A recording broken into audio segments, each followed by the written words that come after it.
Hello students. तो मैं ये जो कल मैं दिखाया था कि प्रॉब्लम सम मैं बता रहा हूँ आज ट्रिग्नोमेट्रिक रेशियो के बारे में कल बताया था। तो ये है problems based on trigonometric ratio. पहला सवाल है find the value of the other trigonometric ratio if sine theta equal to 11/15 है। तो देखिए इसको कैसे, इसके साइन थीटा अगर 11/15 है तो ट्रिग्नोमेट्रिक का और भी जो रेशियो है उनका वैल्यू क्या होगा ये मैं बताने वाला हूँ। तो यहाँ मैं लिखता हूँ कि वी हैव, हमारे पास जो यहाँ दिया हुआ है गिवन है वो है कि ये साइन थीटा। तो साइन थीटा के बारे में मैं इसका रेशियो बताया था कि ये होता है जैसे एक राइट एंगल ट्रायंगल मैं बना दे रहा हूँ, समझने में आप लोगों को सुविधा होगी। ये है ए बी और सी। तो ये जो राइट एंगल बना हुआ है वो 90 डिग्री ये बी पर बना हुआ है, एंगल बी पर। तो उस हिसाब से ये ए बी जो है वो हो गया आपका बेस हो गया, और बी सी या बी सी जो है वो हो गया आपका परपेंडिकुलर, और ए सी जो है वो हो गया हाइपोटेन्यूज। तो यहाँ साइन थीटा है, साइन थीटा का मैं रेशियो जो बताया था कि परपेंडिकुलर बाय हाइपोटेन्यूज होता है। Perpendicular by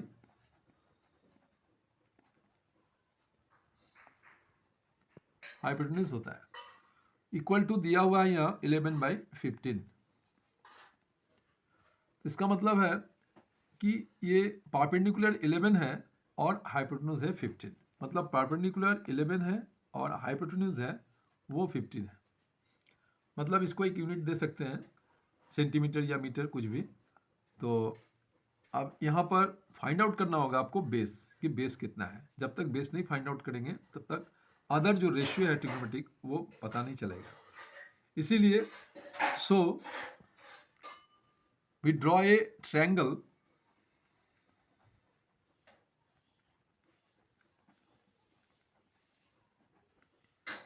ABC.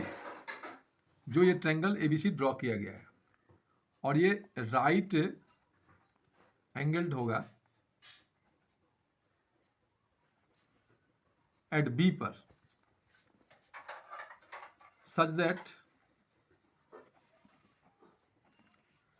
परपेंडिकुलर जो है, परपेंडिकुलर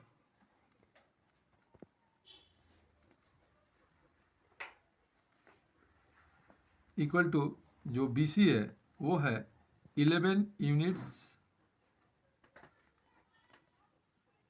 एंड हाइपोटेन्यूज जो है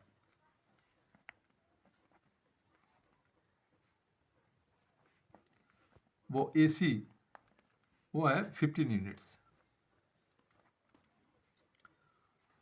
तो यहाँ फाइंड आउट जो करना होगा वो है बेस, जिसको हम बी सी कह रहे हैं, ये फाइंड आउट करना है।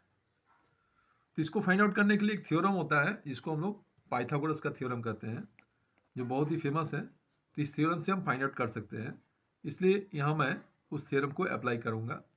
तो बाई पाइथागोरस थ्योरम के अनुसार यहाँ देख रहे हैं A C square equal to A B square plus B C square होता है। मतलब इसको कहते हैं कि हाइपोटेन्यूज का जो स्क्वायर होता है इक्वल टू परपेंडिकुलर का स्क्वायर प्लस बेस का स्क्वायर होता है। ये पाइथागोरस का थ्योरम है। तो इस हिसाब से इसका वैल्यू अगर पुट करते हैं तो ए सी जो है वो 15 स्क्वायर हो जाएगा, और ए बी तो फाइंड आउट करना है, और बी सी स्क्वायर जो है वो 11 स्क्वायर हो जाएगा।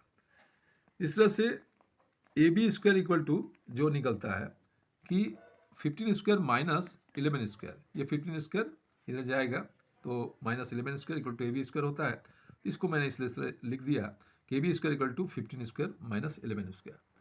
इसलिए ये सॉल्व करने पर 15 इंटू 15 करने पर आप लोग देख लीजिएगा 225 होता है, और 11 इंटू 11 करने से 121 होता है। तो इसलिए ये माइनस करने पर आ रहा है 104। यानी कि A B square equal to 104 हुआ, इसलिए ए बी इक्वल टू होना चाहिए स्क्वायर रूट में 104 को लिखेंगे। तो इसका स्क्वायर रूट करके देखिएगा, ये आता है 2 इंटू 2 इंटू 2 इंटू ये 13 आता है।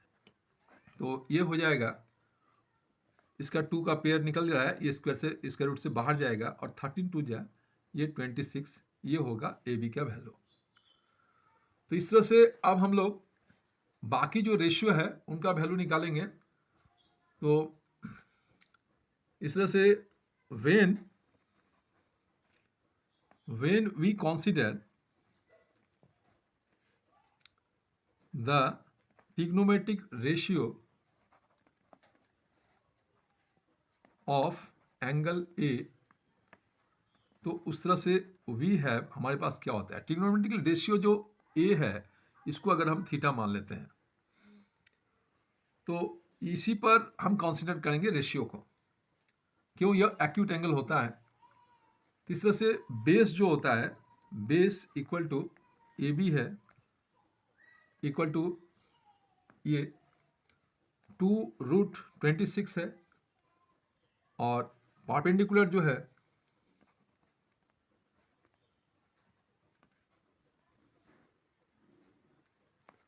वह है बी सी इक्वल टू 11, और हाइपोटेन्यूज है equal to A C equal to है 15। तो इसलिए यहाँ देखिए साइन का वैल्यू दिया हुआ था, तो साइन का अपोजिट मैंने बताया था कि कॉसेक होता है, कॉसेक थीटा इक्वल टू होगा इसका opposite perpendicular two by hypotenuse था, तो ये हो जाएगा hypotenuse equal two upon perpendicular होगा। तो यहाँ हाइपोटेन्यूज जो है ये आपका ए सी 15 है, तो इसलिए ये इसका रेशियो होगा 15/11।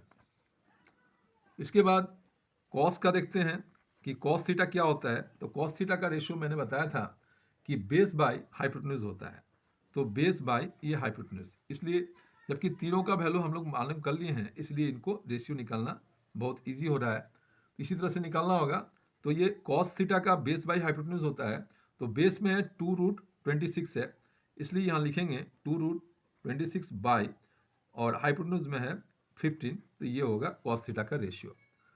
और इसके बाद सेक का लिखेंगे, तो ये सेक थीटा का होगा, कॉस का अपोजिट होता है, इसलिए ये होगा हाइपोटेन्यूज बाय ये बेस होगा, तो यहाँ लिखेंगे 15/2√26।